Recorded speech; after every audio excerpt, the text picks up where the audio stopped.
Alright, viewers, look, this quad that you see me riding, doing wheelies on, it got to this point, not just, buying it from the shop and it was ready. This thing didn't have a motor, it didn't have clutch cables, it had nothing, alright?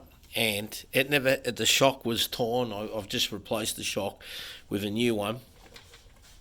Well, not recently, but you can see where the original brake bracket is, alright? Now, you can see how further away it was from any type of lever going in. And obviously I put my brake lever, I couldn't find the original lever because I don't know what this quad is. Alright, so we've decided to say it's a Yamaha, whatever, right? But as you can see, I've welded my own bracket system, guys. Alright, which was done, okay, that's the reason why you see me smashing out wheelies the way I do, is because of this rear brake here, right, guys? The setup, how I got it. You know what I mean? If this thing has failed a few times and I don't know if you've noticed, but I've gone arse over head a few times. You know what I mean? But, man, I'm not one to give up. I just keep going. I keep getting back up, dusting myself off. And, mate, you keep going. Yesterday, had a head-on collision on this thing.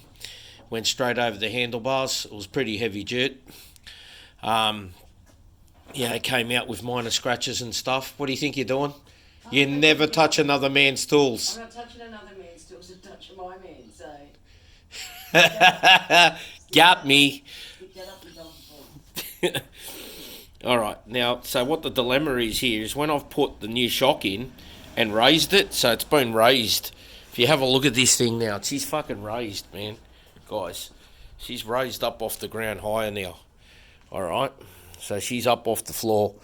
Like even higher. I've got the spring wound all the way back. There's the other shock there. The bushings are done. The inner bushing caps need to be, they need to go to 8mm, so I need to buy them. They're like $6.50 because the bolts and the holes where the bracket holes are only 8mm. Like so.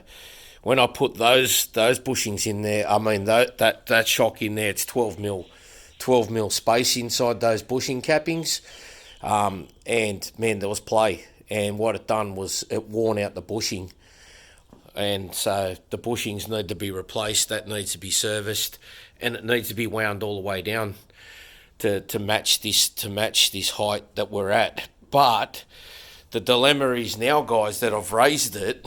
Okay, so I've raised it, and just like I raised the front, the dilemma now is that the brake lever's popped up. Okay, and that's the thing when you're doing mods, when you're making mods. It affects other areas. Alright, so other areas will always be affected. If you do a mod here, consider something changing over there. That's science, guys. And that's what happens, man. You do one mod, you end up doing about 3 or 4. So now I have to mod this lever down, and I'm thinking about putting an incision there and then bending it down. So I've also done that incision there, but I'll just weld that gap back up and then we'll do the incision there. And force the arm down on par here. It'll be perfect. So we're going to do that now, guys. Look, I have a tripod. I do a lot of my random videos on the phone. So that's what we'll be doing, and that's what I'm going to do now before work.